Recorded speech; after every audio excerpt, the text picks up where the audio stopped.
Bueno, mi nombre es Fernando Fierro Luna, soy maestro aquí en la Facultad de Psicología de la UNAM, en el campo de Psicología de la Educación.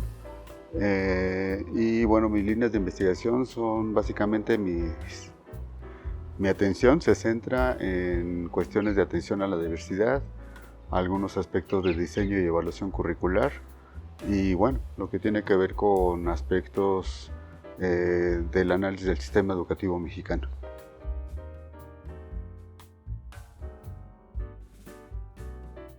Ahí hay una parte bien importante que hay que reconocer, o sea, este vínculo creo que, aunque pareciera algo nuevo, es algo que yo creo que destaca desde hace mucho tiempo, ¿no? O sea, la importancia de poder establecer un vínculo entre la escuela como tal, pues es algo pues, ancestral, ¿no? O sea, la misma comunidad en algún momento determinado pues era como el nicho educativo para la población, de alguna manera, ¿no? Ya después se fue estructurando lo que conocemos ahora como la antigua escuela, digamos, o las antiguas escuelas que existieron en varias culturas. Y bueno, yo creo que la importancia de establecer un vínculo entre la escuela, la comunidad, el aula, pues tiene mucho que ver, por ejemplo, con aquellos planteamientos que ya a partir del siglo pasado, del siglo XX, pues empezó a darse, pues digamos, pues con la escuela nueva, digamos con la escuela nueva, en donde se planteaba pues un vínculo más estrecho entre la comunidad y lo que se vertía en la escuela, ¿no? Estoy diciendo vertir porque realmente era un aprendizaje mecánico. Freinet, por ejemplo, Ovid de Crowley, por ejemplo, pues algunos autores como Pestalozzi e incluso, bueno, pues daban mucha importancia a la cuestión de esa condición de llevar a los estudiantes al campo. En este caso, por ejemplo, Freinet se los llevaba, como era una escuela rural, pues se los llevaba precisamente ahí al campo, a la granja, en fin, entonces ahí aprendían. Y bueno, pues ya más recientemente, por ejemplo, podríamos pensar en que si en la actualidad podríamos pensar que la escuela tiene una estructura como tal, a partir de 1910, 1920, la escuela en su versión actual, pensamos en la escuela, pensamos evidentemente en una estructura, en una médula, en una estructura como un pilar básico de la escuela, es precisamente el currículum.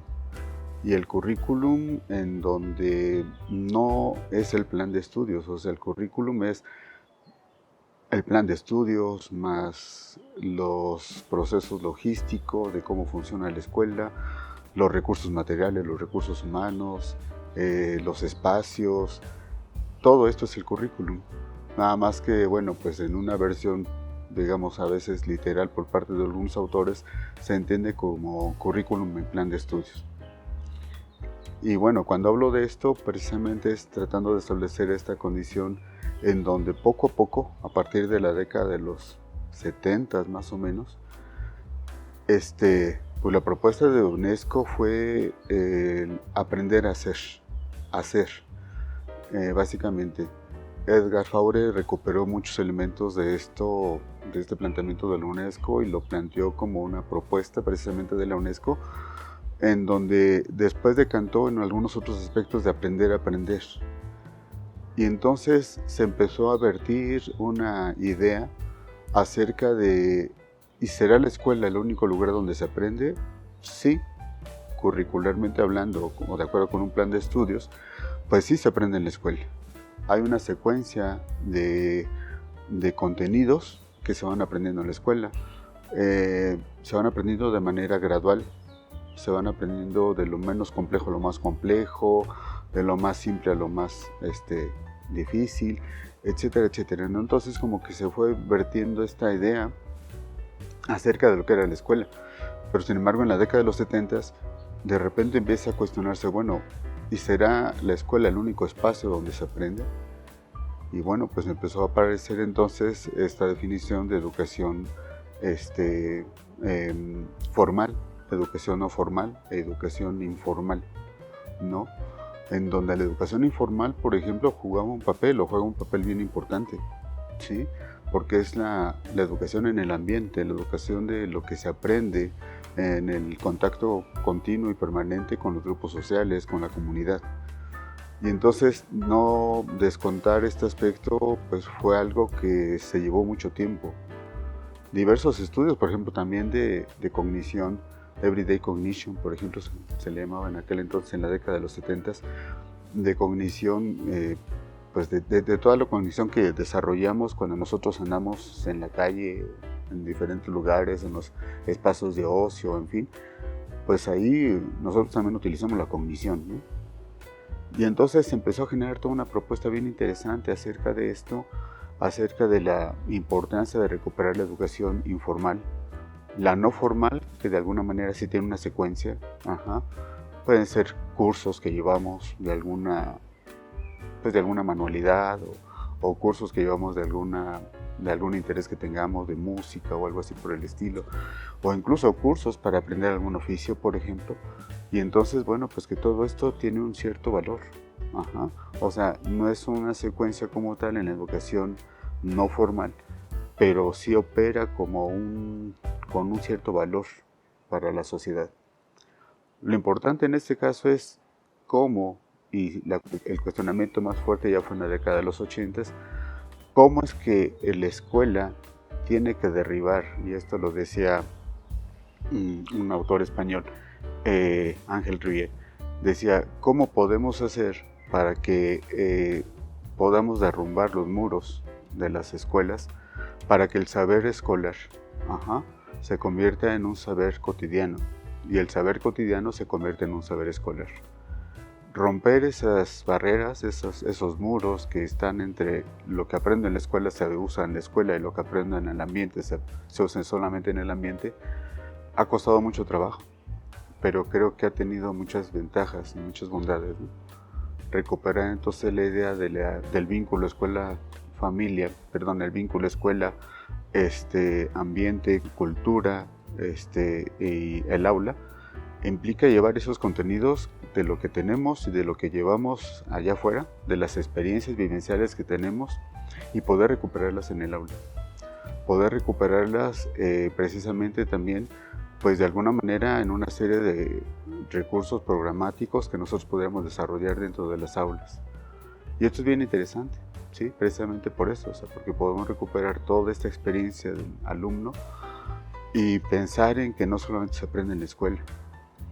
Esto tuvo un empuje más fuerte cuando se empezó a hablar ya en la década de los 90 acerca de las competencias. O sea, del saber hacer, del saber ser y del saber convivir. Y cómo todo esto, de alguna manera, estos diferentes saberes, pues de alguna manera interactuando entre sí, nos iban dando la posibilidad de entender que todo eso que tenemos nosotros como el saber hacer, el tener cierto tipo de estrategias, métodos, herramientas para poder hacer cosas, el saber convivir e interactuar con los demás y el saber tener una identidad personal e ir conformando una estructura de personalidad, pues todo esto tendrá que llevarse a una posibilidad de solución de problemas de la vida cotidiana. Entonces no basta con saber, no basta con saber hacer. Tenemos que llevar eso a la aplicación para la solución de un problema cotidiano. Y eso le va dando una importancia bien necesaria precisamente a la construcción de una identidad del alumno. Cuando hablo de identidad estoy hablando de una perspectiva más reciente, que es la perspectiva de la ecología del aprendizaje. Precisamente de eso que el alumno, la manera en cómo el alumno le va otorgando un sentido a lo que hace. Entonces, como que le va otorgando un sentido en la medida en que yo sé que cierto tipo de fórmulas matemáticas o de física o en fin, pues sirven para poder aplicarlo en la vida cotidiana y que se solucionen problemas de la vida cotidiana. Le va dando un sentido al hacer escolar, ¿no? Al quehacer educativo. La importancia radica en eso entonces, o sea, ¿por qué vincular el aula, la escuela y la comunidad? Y no nada más eso, sino que el alumno se sienta perteneciente a la comunidad. O sea, siente que comparte valores, creencias, actitudes de la propia comunidad. Y es en donde la comunidad viene para la escuela, porque pues, los alumnos nos llegan con esas creencias, con esos valores, con esas inquietudes que se generan precisamente en los entornos comunitarios, ¿no?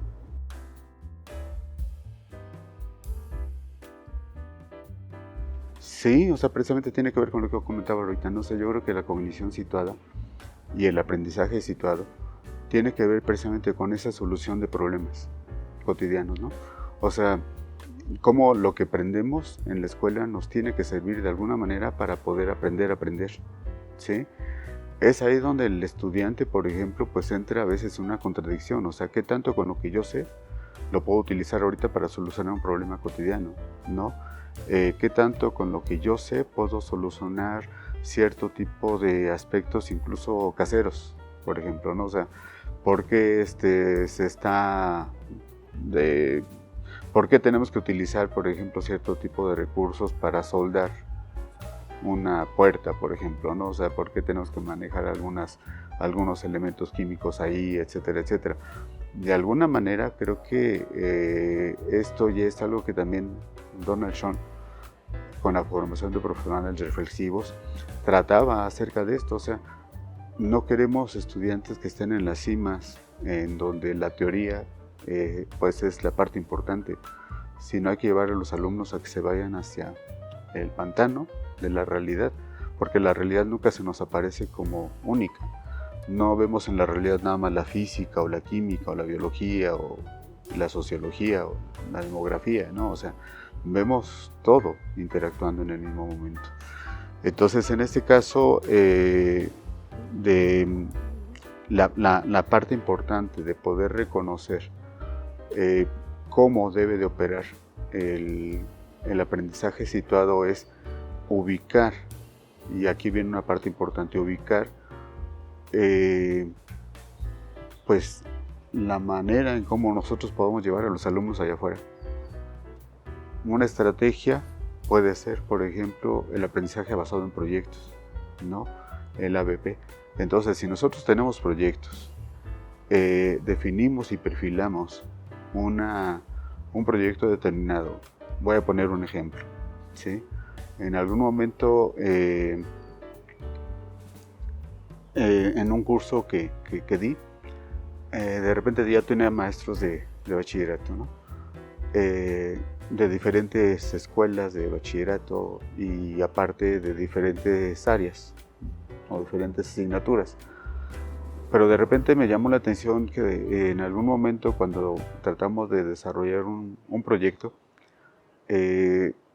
unos profesores y profesoras de un CCH dijeron, pues es que nosotros ya hicimos un proyecto. ¿Cuál fue el proyecto? Bueno, pues detectamos, por ejemplo, o sea, un problema que teníamos. Exceso de perros en la calle, exceso de heces fecales, exceso de contaminación, problemas de salud porque bueno, las heces fecales se secan y el polvo se va hacia los alimentos. Y entonces, bueno, pues de repente a los alumnos les inquietaba esa parte, o sea, ¿cómo le podemos hacer para que pues haya menos perros, menos fecalismo y bueno, pues menos enfermedades a través de los alimentos? Y entonces se dieron la tarea de poder desarrollar un trabajo, un proyecto, en donde hicieron un censo de perros, ¿no? Aparte, bueno, pues empezaron a ver como qué aspectos eran necesarios poder ellos reconocer de la comunidad, de quiénes eran los dueños de los perros, si estaban vacunados, si no estaban vacunados, etcétera, etcétera. Y entonces de repente algo que había empezado en una materia que creo que era ciencias de la salud, de repente empezaron a entrar los maestros de matemáticas, por ejemplo, ¿no? Los maestros de física, los maestros de química, evidentemente los maestros de ciencias de la salud, los maestros de historia, empezaron a girar en torno a esta propuesta. Y bueno, pues entonces finalmente se llevó esta propuesta en aquel entonces la delegación política, y entonces se generó todo un proyecto junto con la delegación política para abatir, ¿sí?, el crecimiento de la población canina, y se abatieron también la cuestión del fecalismo y todo este tipo de cosas. Creo que eso es parte del aprendizaje situado, o sea, cómo nosotros podemos generar cierto tipo de proyectos que realmente pues tengan un efecto favorable para la comunidad y el estudiante mismo vea el sentido que tiene lo que va aprendiendo. El aprender situadamente, bueno, pues tiene que ver precisamente con ese conjunto de acciones que se pueden desarrollar allá en el entorno para favorecer la condición del entorno y la condición de uno mismo, ¿no?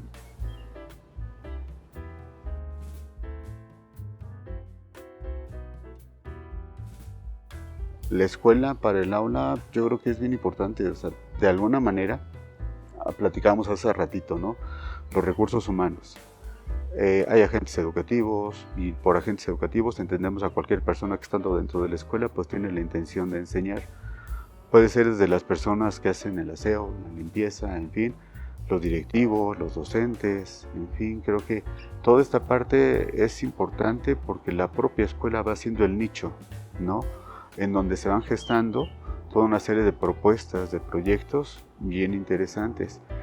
Y puede ser desde la persona de la biblioteca.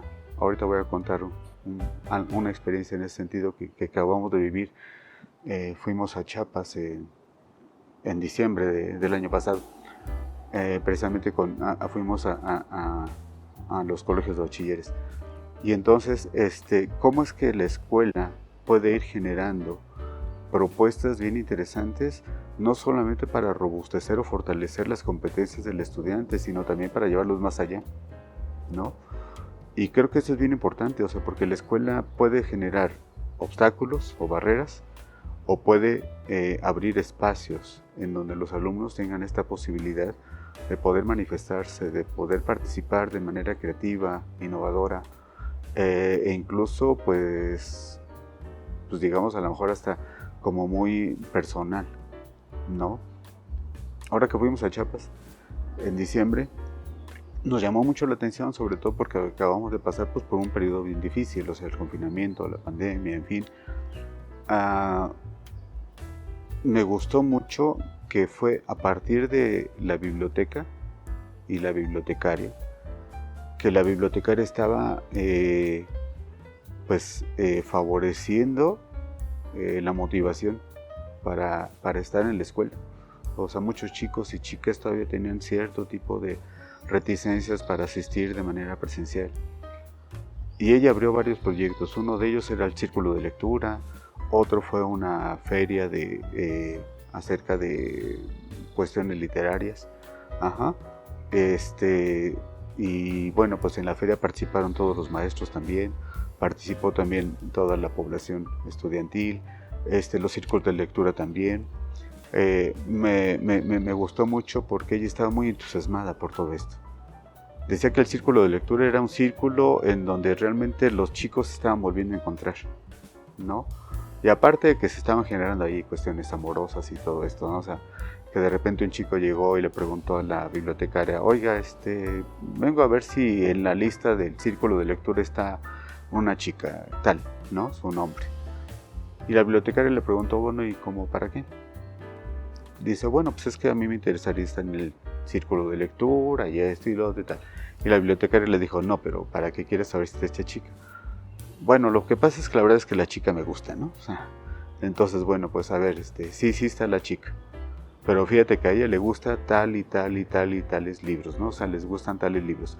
¿Por qué no te pones a leerlos para que pues tú entres al círculo de lectura y entonces pues puedas platicar con la chica, ¿no? O sea, puedas empezar a hacer tu nivel, tu condición de cortejo.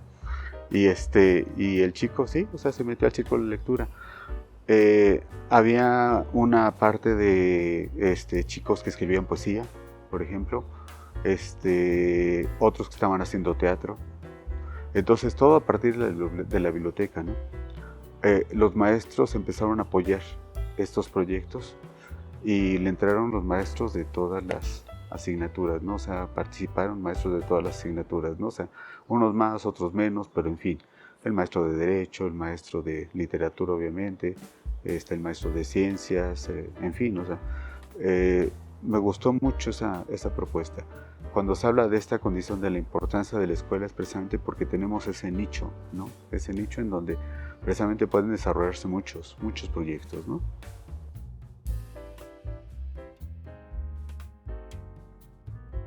Mm, Creo que es esa parte bien importante que comentábamos hace rato, ¿no? O sea, de la comunidad derivan muchas representaciones sociales, ¿no? La representación social incluso de la escuela. O sea, ¿para qué la escuela? O sea, ¿para qué mandamos a nuestros hijos a la escuela, por ejemplo, no? ¿Es importante o no la escuela, por ejemplo? Hay muchas representaciones sociales, hay muchas creencias, hay muchos valores que definitivamente, y eso hay que decirlo de manera crítica, no se han recuperado dentro de las escuelas. El único espacio dentro de las escuelas, estoy hablando de educación básica, y esto es porque es un aspecto que a mí me interesa mucho. Pues en nuestro país, por ejemplo, desde 1940, lo único que existe como participación de los padres dentro de la escuela son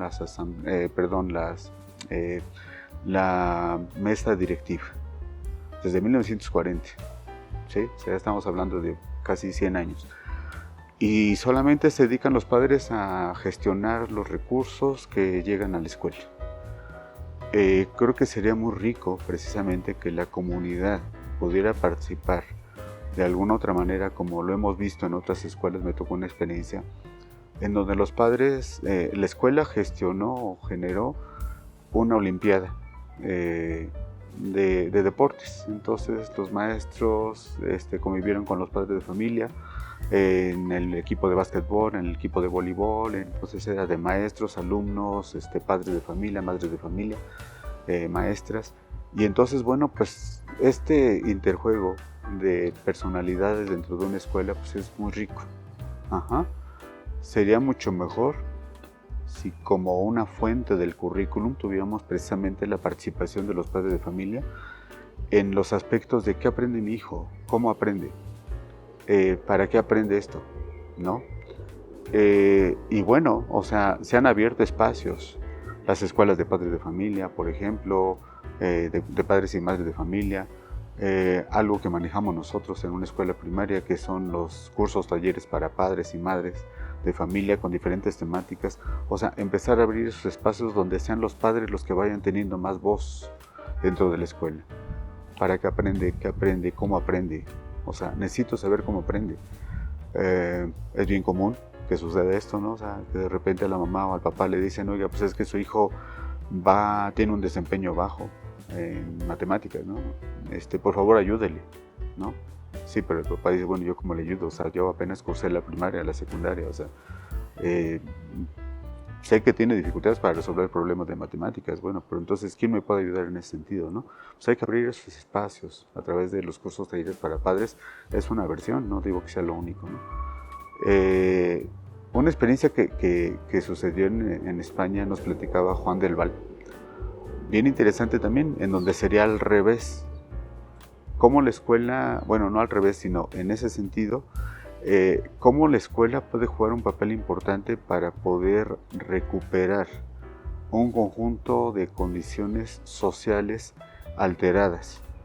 Nos platicaba Juan del Val hace unos 10 años, 12 años, más o menos, que en España desafortunadamente se estaba elevando mucho el nivel de farmacodependencia, de alcoholismo, y que era ya bien común la costumbre de que, bueno, pues los chicos salían de la escuela, los chicos ya mayores, de jóvenes, digamos adolescentes, saliendo de la escuela, pues ya sus papás no los veían sino hasta el domingo en la noche, ¿no? O sea, todo el fin de semana era de irse a algún lado, no sé a dónde. Y bueno, pues aumentaron los índices de farmacodependencia, de alcoholismo. Lo que se planteó por parte del Ministerio de Educación allá fue precisamente abrir las escuelas como centros para que los chicos fueran sábados y domingos a diferentes actividades. O sea, cuestiones de coro, de danza, de pintura, cursos de música, de guitarra, etcétera, etcétera, ¿no?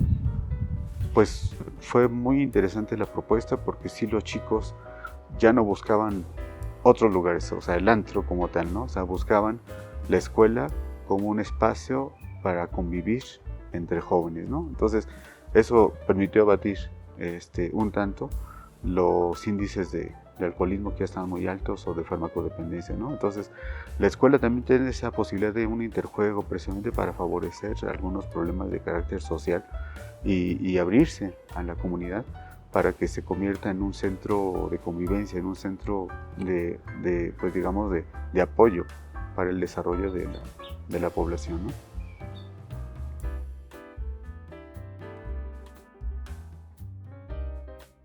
El aula yo creo que sería precisamente ese crisol, ¿no? O sea, ese crisol en donde precisamente si nosotros tenemos proyectos que se puedan desarrollar, pues nosotros mismos como docentes, desde el aula, nosotros podemos empezar a favorecer el cómo detectar necesidades en la población. ¿Cuáles son las necesidades propias que tiene la población? ¿Cuál es la problemática que tienen? ¿Cómo nosotros podemos ir generando alguna propuesta que dé solución a ese problema?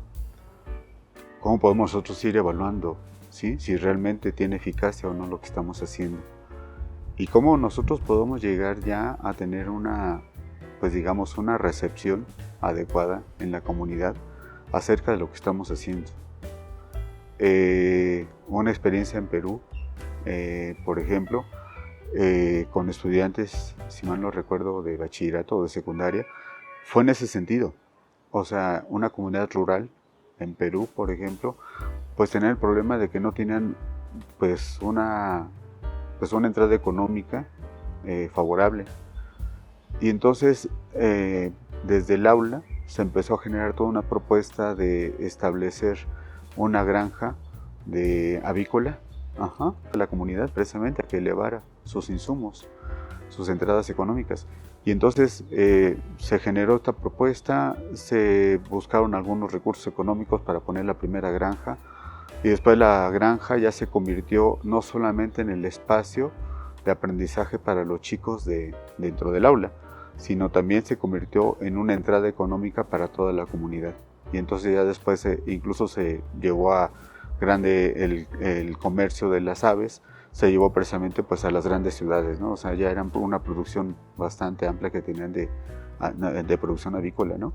Entonces, esta parte creo que es bien importante, o sea, reconocer hasta dónde realmente se le va dando sentido de lo que, al sentido al aprendizaje, el sentido desde el aula. O sea, ¿para qué vienes a aprender? O sea, ¿qué es lo importante dentro de la escuela? Lo que yo hablaba hace un momento, ¿no? O sea, la cuestión de las competencias. O sea, las competencias tienen que ver no solamente con que sé algo, o sé hacer algo, o sí convivo dentro del aula, ¿no? O sea, pero no, también convivo en la comunidad. Traigo mis creencias, mis actitudes, mis valores, mis representaciones sociales, pero pues las tengo que recrear dentro del aula y las tengo que llevar, las del aula, precisamente hacia la comunidad, ¿no? Bien importante esa propuesta, ¿no? O sea, me gustó mucho esa propuesta que está en un video por ahí, ¿no?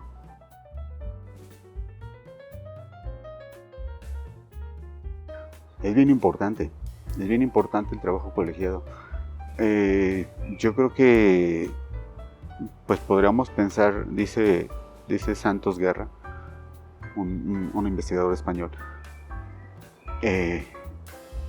y otro autor también por ahí, no, ahorita no recuerdo su nombre.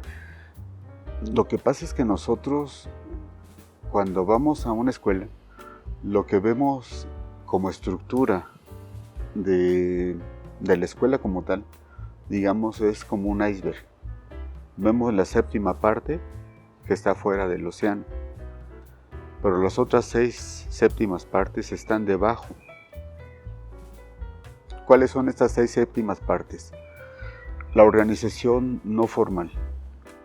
La escuela tiene una estructura, tiene una formalidad, tiene cierto tipo de formas de organización, tiene cierto tipo de formas incluso de comunicación. A veces entre los profesores, en algunas escuelas todavía se hablan de usted y se comunican cómo le va a usted, en fin, ¿no? Un trato, digamos, muy amable, muy adecuado, sí, de respeto. Pero lo importante es trabajar en la informalidad. O sea, ¿qué pasa con si de repente en la escuela tal, y esto sucedía hace mucho tiempo en nuestras escuelas, conformamos equipos de fútbol con los propios estudiantes, maestros, maestras, estudiantes, actividades recreativas, actividades pues, lúdicas, actividades que permitan tener un mayor acercamiento con los estudiantes y entre los mismos profesores. Creo que esta condición informal de reconocimiento de la labor que hace cada docente dentro de la escuela es algo bien importante, ¿sí? ¿A qué te dedicas? ¿Qué haces cuando no trabajas, no? O sea, y ya te voy a hablar de tú, por ejemplo, entre maestras o maestros, ¿no? O sea, toda esta parte de poder recuperar esta organización informal de tal manera que eso repercuta en la organización formal. Si están organizados por departamentos, por materias, por, no sé, incluso por cubículos, ¿no? O sea, creo que esto es bien importante que se recupere la organización informal. Y la manera en cómo se puede interactuar entre los propios proyectos es bien interesante. Porque ahí en los propios proyectos es cuando a veces el hecho de tener que ir a lo mejor a una jornada de 5 horas fuera de la escuela porque tenemos que elaborar tal o cual cosa ya en la comunidad, pues de repente es el maestro que trae su lunch y el otro maestro trae su lunch y comparten el lunch, etcétera, etcétera. Toda esta parte creo que es importante para no caer en lo que Santos Guerra denomina balcanismo, ¿no? Es decir, aquellas situaciones en donde el maestro de matemáticas me está metiendo a mí el pie, maestro de inglés, para que yo no alcance mis metas, ¿no? Para que yo no elabore mi programa, para que yo no tenga, no sea reconocido por la dirección, no sea reconocido por los estudiantes. Entonces, sucede esta situación de balcanismo, se llama, ¿no? O sea, la organización de los docentes a veces puede ser, en ese sentido, poco cooperativa. Cooperar, establecer empatías, lazos de familiaridad con los demás, creo que obedece a una respuesta bien necesaria, porque cuando ya se generan proyectos hacia afuera, pues hay que manejar esta visión transdisciplinaria, ¿no? Que bueno, curricularmente está documentada de aquí en México, por ejemplo, desde la creación de la UAM, ¿no? O sea, en la creación de la UAM se hablaba en su modelo, acerca de esta necesidad de ya no trabajar por asignaturas, sino trabajar de manera transdisciplinaria, ¿sí? Entonces, esto cuesta mucho trabajo, sí es cierto, pero creo que sabiendo organizar los recursos, los temas, la manera en cómo se van desarrollando las actividades, se puede ir generando tanto esta visión informal de cómo nos conocemos como docentes, pero también la cuestión de qué es lo que sucede cuando yo tengo que aportar desde la sociología, el otro compañero docente desde la psicología, el otro compañero desde las matemáticas, en fin, todo con un objetivo, ¿no? Eso le va otorgando también un sentido a la actividad del docente como tal. Un autor que es Tenty Farfani, habla mucho acerca de que de repente nos olvidamos que el docente también es humano, ¿no? Y el docente también tiene cierto tipo de responsabilidades, tiene cierto tipo de actividades que desarrollar, pues de tiempo libre, pues tiene responsabilidades en la familia, en fin. Entonces, ¿cómo recuperar esta dimensión humana del docente, pero que contribuya mucho a establecer lazos o vínculos más estrechos entre los propios docentes fuera de la escuela? Y esto es bien interesante. Ahora que fuimos a Chiapas, también en la Escuela Nacional de Agronomía se desarrolló, ahora que se regresó de la pandemia, sí, cambiaron el plan de estudios. Y entonces los chicos de agronomía tienen que estar mucho tiempo en la escuela, o sea, desde las 8 de la mañana hasta las 6, 7, 8 de la noche. Entonces decían, híjole, tenemos ahí un gimnasio, pero está pues todo destartalado, ¿no? Hace mucho que no se utiliza, etcétera, etcétera. Bueno, pues los maestros dijeron, le vamos a entrar a reestructurar el gimnasio. Y entonces ese fue el proyecto que se desarrollaron ellos como docentes. Y cuando fuimos nosotros, aparte no nada más tenían ese proyecto, sino que ya habían terminado también un terraplén, o sea, una ruta para correr de 1,5 kilómetros, a través de los diferentes árboles frutales y árboles pinos y etcétera, etcétera. Y ese fue también su proyecto, ¿no? Le entraron todos los maestros, cuando los alumnos vieron que era para favorecerlos también a ellos, también le entraron los alumnos, en fin. Y la convivencia que nosotros percibimos entre los docentes que estaban en todo este proyecto era una convivencia muy armónica. Yo creo que esta parte de tener armonía y sintonía entre los propios docentes es bien importante. Sé que es difícil en ocasiones porque hay profesores que nada más van por alguna asignatura, o sea, pero yo creo que incluso a ellos se les puede apoyar, se les puede recuperar, se les puede dar elementos como para poder decirle, pues vente, vamos a entrarle a esta actividad, ¿no? O sea, creo que eso es bien importante, ¿sí? La colegialidad es algo que nos cuesta mucho trabajo en nuestro país desarrollar, una colegialidad de cooperación, de solidaridad y de empatía. Nos cuesta trabajo, pero creo que se puede.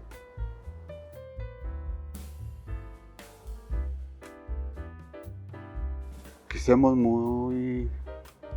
como docentes, que seamos muy innovadores, muy creativos, que nos convirtamos como en detectores de necesidades de la comunidad en donde nos encontramos, que busquemos las maneras de poder hacernos de recursos para poder promover proyectos que realmente deriven hacia una condición de solución de un problema cotidiano.